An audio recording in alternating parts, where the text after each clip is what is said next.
Radio Adventiste Bethany de Pétionville, la radio qui vous parle de Jésus.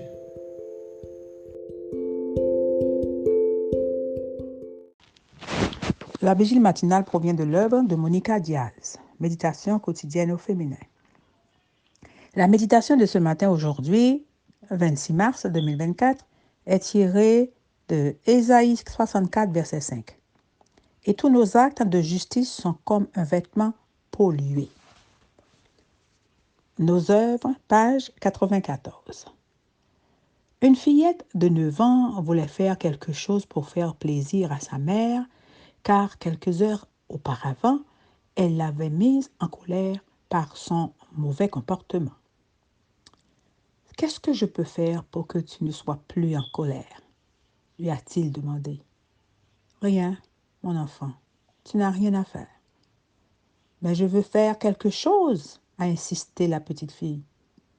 Comme sa mère ne disait rien, la fillette a décidé de lui préparer des tisanes naturelles car elle savait qu'elle aimait et que chaque fois qu'elle en buvait, elle se détendait. Un peu plus tard, la petite fille est arrivée avec du thé et sa mère l'a bu. « Chérie, » a dit sa mère, « c'était très savoureux. Tu as bien filtré les herbes, je n'en ai pas senti une seule dans ma bouche. »« Merci, maman. J'allais les filtrer dans la passoire, mais comme je ne l'ai pas trouvé, j'ai utilisé la tapette à mouche qui fonctionne tout aussi bien. » Voyant le regard horrifié de sa mère, la fillette a ajouté. « Ne t'inquiète pas, maman. Je n'ai pas utilisé la nouvelle tapette pour ne pas l'abîmer. » C'est plus ou moins ainsi que les efforts que nous déployons pour faire les choses afin de gagner la faveur de Dieu doivent lui apparaître. Cependant, la bonne nouvelle est qu'il nous couvre tous de grâce. Tout ce que nous pouvons faire, c'est avoir foi dans le Fils.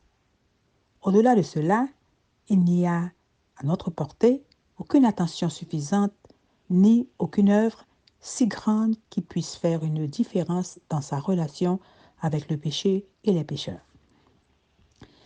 Il est deux erreurs dont les enfants de Dieu, tout particulièrement ceux qui viennent d'accepter sa grâce, doivent spécialement se garder.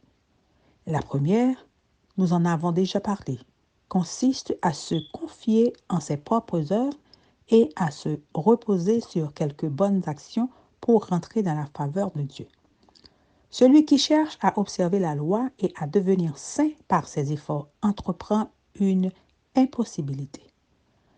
Tout ce que peut faire l'homme hors de Jésus-Christ est entaché d'égoïsme et de péché. Seule la grâce de Jésus, par la foi, peut nous rendre saints. Se pourrait-il que nous utilisions la mauvaise passoire? Que nous essayions quelque chose d'impossible? Si nous nous fions à nos propres œuvres pour nous mettre en harmonie avec Dieu, oui, nous tentons certainement l'impossible. Amen, amen, amen. Nos œuvres. Que Dieu te bénisse. Bonne journée.